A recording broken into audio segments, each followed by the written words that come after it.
Parlons maintenant du Père Noël. Et qui dit Père Noël dit enfant. Et il y en a des enfants sur ce plateau. Je suis avec Aaron, regarde, qui est là. Salut Aaron. Bonjour.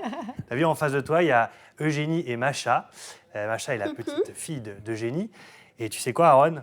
Eugénie, elle le connaît, le Père Noël, en personne. Bah moi, je le connais. Tu le connais aussi, toi? J'ai déjà vu en personne. Bon, alors justement, si tu l'as vu, le problème, c'est qu'on ne le voit pas longtemps. Parce que le Père Noël, comme il fait une grande tournée, eh bien, la question, c'est de savoir comment essayer de continuer à faire en sorte qu'il existe alors qu'on ne le voit pas beaucoup. Ben moi, je sais plus quand on est allé voir le truc d'Astérix et Ah oui, tout. et là, il y était. Ben moi, je l'ai vu. Eh ben alors voilà, Personne c'est n'y ça le était. problème. Le problème, Eugénie, c'est que le Père Noël, quand il est là, il reste pas longtemps. Alors du coup, on a du mal à croire qu'il existe vraiment, alors qu'il existe bel et bien. Oui, c'est très important, ce fameux Père Noël, puisque ça fait partie de l'imaginaire qu'on partage tous, les adultes et les enfants, et que les adultes vont transmettre aux enfants, et les enfants, en grandissant, ils vont pouvoir décider ou non de le transmettre à leurs petits frères, petites sœurs, et eux-mêmes de continuer à partager le mythe du Père Noël. Pour ceux qui continuent. Et pour la télé. Oui, ils se voient à la télé, bah oui. C'est le Les principe. enfants, ils croient au Père Noël. Mais tout le monde Exactement. Tout le monde croit au Père Noël. Les adultes Exactement. aussi. Mais pourquoi tu dis qu'on croit au Père Noël? Il existe, le Eh Père oui. Noël, puisque tu l'as vu. Justement, c'est ça qui est intéressant. Bah oui. C'est que finalement, on sait qu'on y croit. Donc les enfants, ils savent que c'est un jeu qu'on fait tous ensemble et qu'ils décident de partager ce jeu avec les adultes. Aussi, quand on grandit, on croit un peu moins. Ah bon? Exactement. Ça fait partie... Attends, moi je crois de même. Pareil que quand j'étais petit, Bon, comme toi. Thibaut, vous viendrez me voir en Quand on grandit, consultation. on croit moins au Père Noël. Ah bon? Tu crois que j'y crois pas, moi, au Père Noël? Ah si, moi. Alors, ça fait partie des rites de passage un peu initiatiques de notre culture. C'est-à-dire que plus on grandit, et comme Aaron le dit, moins on va y croire. Ça veut dire qu'on développe son esprit critique, c'est important. C'est que l'enfant se développe bien. Mais des fois, avec les enfants aussi, Qu'est-ce que vous vous dites entre il y vous? en a qui sont très grands et qui pensent encore au Père Noël, qu'il existe encore. Ah oui, bah oui. Donc c'est important de pouvoir dire à ses enfants, finalement, plutôt que de les obliger à quelque chose, où là, ils pourraient sentir qu'il y a anguille sous roche, de leur demander, toi, qu'est-ce que tu en penses ? Qu'est-ce que ça représente pour toi? Et puis, tu as le droit, en fait, de décider ce que tu veux, de travailler ton imaginaire comme tu le parles. Toi, tu l'imagines comment, le Père Noël, Aaron? Il ressemble à quoi pour toi, le Père Noël? Un monsieur avec des habits rouges et blancs, avec une grosse barbe blanche. Oui. Ah oui, c'est ça. Et surtout, c'est un monsieur qui est gentil et qui aime tous les enfants. Donc, c'est quand même un Il apporte message des cadeaux. plutôt Et ça prend très longtemps agréable. pour qu'il donne des cadeaux aux enfants. Et oui, et ça lui demande beaucoup de travail, ainsi qu'au lutin.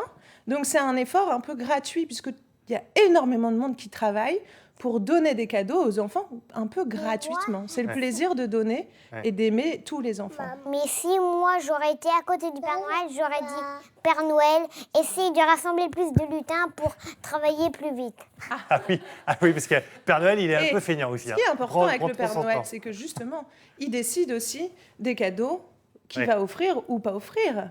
Donc ça veut dire qu'il y a des limites. Est-ce qu'il n'y a pas la crainte aussi, puisque ce Père Noël, on le voit que très peu, que les enfants pensent que leurs parents sont des gros menteurs? Je veux toucher ça, maman. Tu veux toucher ça? Bah, alors vas-y. Alors Vas-y, c'est vas-y. la décoration, tu vois. Hop, Moi, on je le peux touche, puis on toucher. le laisse à sa place. C'est des sapins. Alors justement, c'est pour ça que c'est important de ne pas en rajouter finalement. Ouais. Pour que l'enfant, il se dise pas d'un seul coup, non mais en fait, je peux pas faire confiance à mes enfants. Voilà. Doucement. Voilà, très bien. C'est la décoration Alors, de Noël. une fois qu'ils l'ont vu, une fois qu'ils grandissent, ça se passe naturellement.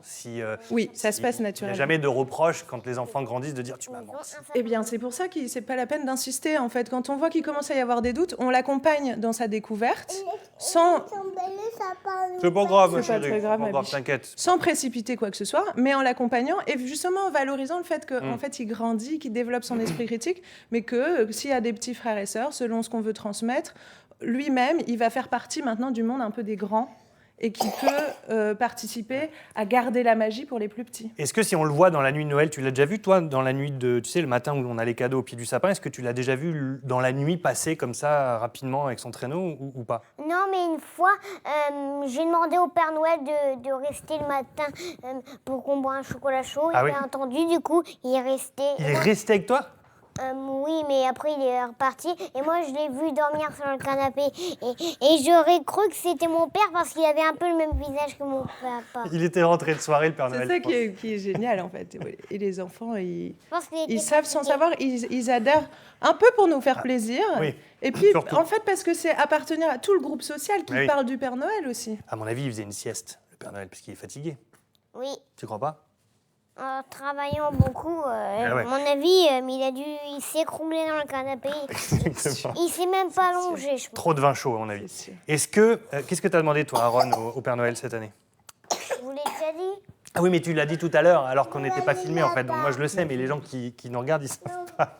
Ils savent pas encore, mais tu as demandé quoi, toi? J'ai demandé un magasin de Power Rangers, j'ai demandé des robots assemblés, puis le reste, je sais plus, mais... Ah bah, le reste, c'est la surprise. Il apporte pas non plus tout ce que tu veux. Oui. Oui, bon, c'est ça, la surprise. Après, j'ai commandé un fusil avec des petites Pas balles. trop le micro parce que ça va faire du bruit. Avec des petites... Ah oui, mais ça, c'est peut-être pas le meilleur cadeau. Par contre, est-ce que les enfants peuvent être déçus si le Père Noël n'apporte pas ce qu'ils Bien, ont justement. demandé, justement? Ça fait partie des apprentissages de la frustration aussi. C'est-à-dire que le Père Noël, il va décider de pas tout offrir parce que Eh oui. il en faut pour tous les enfants. C'est pour ça que si tu commandes un cadeau et que les autres, ils ont commandé plus de cadeaux que toi, peut-être que eux, ils auront leur cadeau, mais toi, non. Alors, il faut que tu C'est le commandes problème. déjà, par exemple, 2 ou 3 cadeaux Oui, comme ça. exactement. C'est pas grave si il t'a pas offert de cadeau, mais c'est bien si t'as offert au moins C'est un cadeau. important Oh. d'être raisonnable. Il est fort, Aaron. Merci Ouais. beaucoup. Merci, Eugénie, en tout cas. Ça Le fait. Père Noël existe. Le tout, c'est que comme on le voit très peu, bah, du coup, on se demande toujours s'il existe. Aaron l'a vu, donc il existe. De toute façon, il n'y avait pas de doute là-dessus. On va demander à Anne-Sophie, regarde l'écran à droite, elle va apparaître. Demande à Anne-Sophie si elle le connaît, le Père Noël, parce que je pense que oui. Tu connais le Père Noël? Oui, mais chut, faut pas le dire. Hein. Je le connais bien, comme ton papa, à mon avis. Maman, je le connais encore plus que vous. Ah, voilà. Bah, Ah voilà. ouais, parce que t'as bu un chocolat chaud avec lui, c'est ça. Hein. Elle te parle, t'as vu? Oui. T'as vu, c'est comme le Père Noël, Ouais, en t'as fait. vu, je Elle est parle. là, Je mais suis elle n'est pas là. magique. Voilà. En fait, c'est comme si on l'avait intégré dans un écran. Et en fait, c'est comme si, en fait, c'était un écran vivant. Exactement. Il parle. Anso est un Voilà. écran vivant, tu vois. T'as tout compris, je suis un écran vivant. T'as tout compris.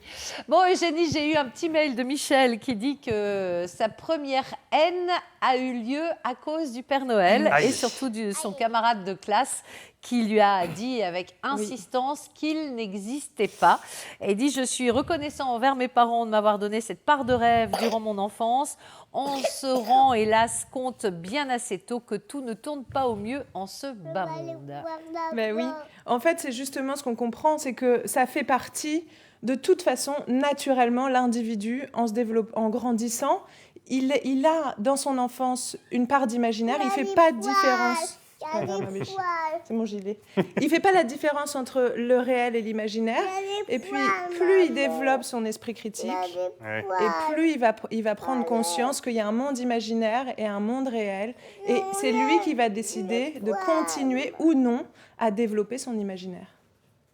C'est pour ça que moi j'ai décidé de rester dans le monde imaginaire de l'écran vivant. Voilà, là je suis bien. Allez, merci beaucoup.